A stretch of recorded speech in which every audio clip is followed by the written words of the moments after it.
물과 햇빛은 씨앗이 자라기에 좋은 환경입니다. 그러나 그 씨앗이 죽은 씨앗이라면 그 물이 많고 햇빛이 있는 것은 썩어버리기에 좋은 환경이 됩니다. 똑같은 햇빛과 물인데 그 씨 안에 생명이 있느냐 없느냐에 따라서 그 결과가 정반대가 될 수 있는 겁니다. 자, 오늘 본문에는 하나님이 심판하시는 그런 날, 하나님이 임하시는 심판의 날이 오게 될 것이라고 말씀하시는데, 그 날이 교만한 자와 악을 행하는 자에게는 용광로의 불같은 날이 될 것이다, 그렇게 말씀하십니다. 1절에 보니까 만군의 여호와가 이르노라, 보라 용광로 불같은 날이 이르리니 교만한 자와 악을 행하는 자는 다 지푸라기 같을 것이라. 그 이르는 날에 그들을 살라 그 뿌리와 가지를 남기지 아니하고. 심판이 무서운 거예요.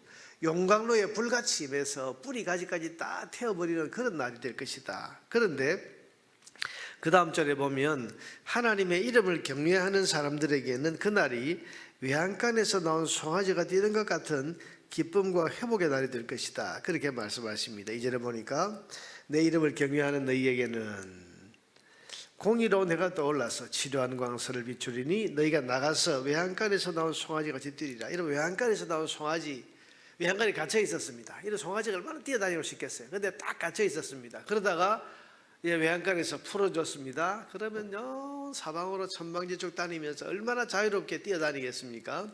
그것처럼 하나님이 임하시는 그날이 되면 교만한 자와 악을 행하는 자에게는 그날이 용광로의 불같은 날이 될 것이다.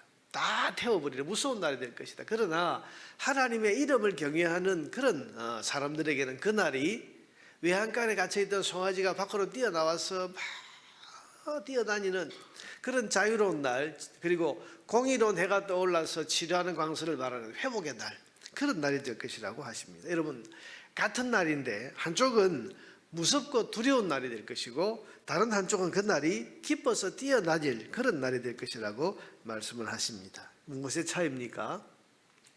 하나님을 경외하느냐 그렇지 않느냐의 차이입니다. 내 이름을 경외하는 너희에게는 그랬죠. 내 이름을 경외, 그날이 용광로의 불 같은 날이지만 내 이름을 경외하는 사람들에게는 그날이 치료의 날이 될 것이고 그리고 자유와 회복의 날이 될 것이다. 하나님을 경외하는 것이 기준이 되는 거죠. 그럼 하나님을 경외하느냐 그렇지 않느냐는 어떻게 알 수 있습니까? 그것이 4절입니다. 4절 말씀에 너희는 내가 호렙에서 온 이스라엘을 위하여 내 종 모세에게 명령한 법 곧 율례와 법도를 기억하라. 호렙산에서 하나님과 언약을 맺었죠, 이스라엘 백성이. 그때의 그 언약의 그 방편이 뭡니까? 하나님의 율법과 말씀이죠.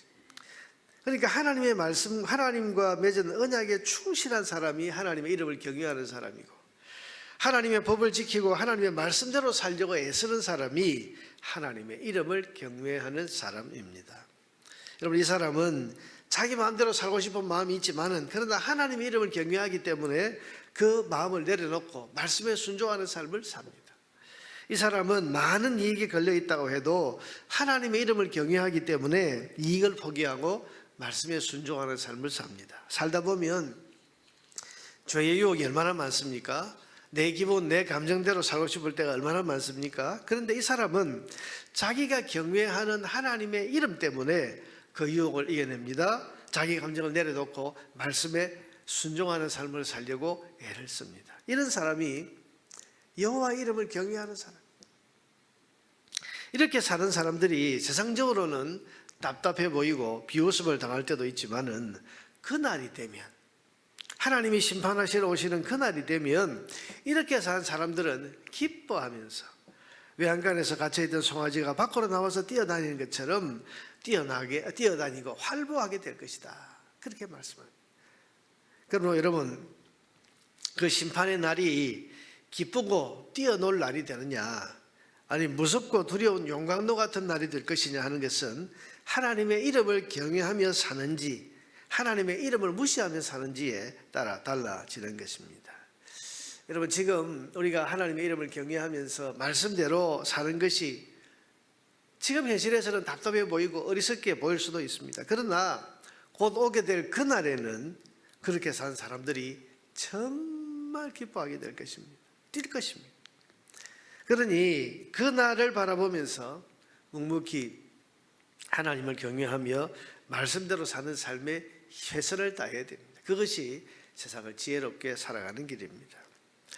자, 주님께서 오늘 우리에게 말씀하시기를 하나님의 이름을 경외하는 사람, 하나님의 말씀대로 살려고 몸부림치고 애쓰는 사람, 그 사람이 심판의 날에 가서 보면 정말 외양간에서 나온 송아지가 띠같이 뛰는 날이 될 것이다. 자유로운 날이 될 것이다. 모든 상처가 다 치료되는 그런 회복의 날이 될 것이라고 우리에게 말씀하십니다. 그러니 우리는 이 말씀을 믿고 하나님의 이름을 경외하면서 하나님의 말씀에 충실한 삶을 살아가야 할 것입니다. 그래서 오늘 하나님께서는 구약의 맨 마지막 부분에 이렇게 말씀을 하십니다. 5절 6절입니다. 보라, 여호와의 크고 두려운 날이 이르기 전에, 자, 그 날이 오기 전에 내가 선지자 엘리야를 너희에게 보내리니 그가 아버지의 마음을 자녀에게로 돌이키게 하고. 선지자 엘리야는 하나님을 믿지 않는 그 아합 시대에 하나님 살아계심을 선포하면서 회개하라고 외쳤던 선지자인데, 그런 선지자를 너희에게 하나님의 그 심판의 날이 이르기 전에 먼저 보낼 것인데, 그가 아버지의 마음을 자녀에게로 돌이키게 하고 자녀들의 마음을 그들의 아버지에게로 돌이키게 하리라. 하나님께로 그 마음을 다시 돌이키게 해줄 것이다. 돌이키지 아니하면 두렵건대 내가 와서 저주로 그 땅을 칠까 하노라 하시니라. 심판의 날이 이르기 전에 하나님께서 회개할 기회를 주신다, 그런 말이에요.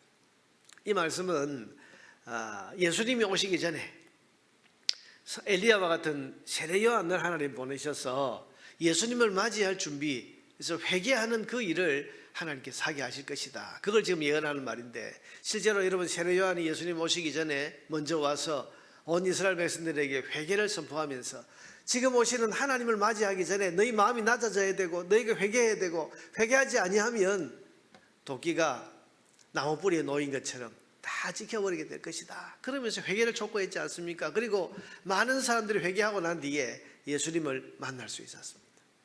자, 그것처럼 하나님을 만나기 전에 회개해야 된다는 것을 지금 우리에게 말씀하십니다. 여러분, 하나님을 만날 때 심판주이신 하나님으로 만나는 것만큼 무섭고 두려운 일은 없습니다.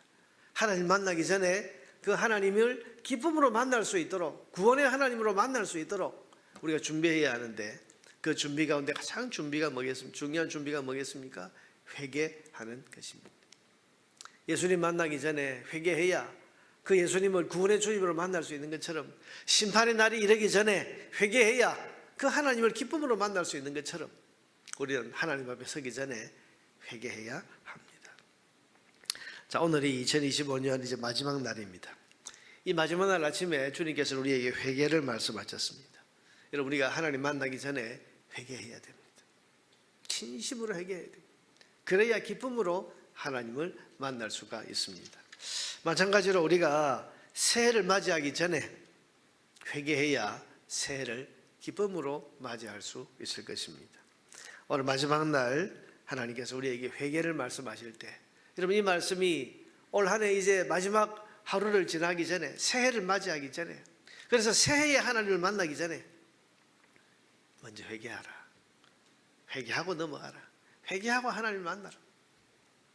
이 말씀을 오늘 우리에게 주십니다. 오늘 아침에 한 해의 삶을 돌아보면서 하나님의 이름을 경외하는 자로 살지 못했던 그런 삶을 돌아보면서 회개하십시다. 그래서 2026년 새해에 하나님을 기쁨으로 만날 수 있는 준비를 하는 저와 여러분 되기를 주님의 이름으로 축원합니다.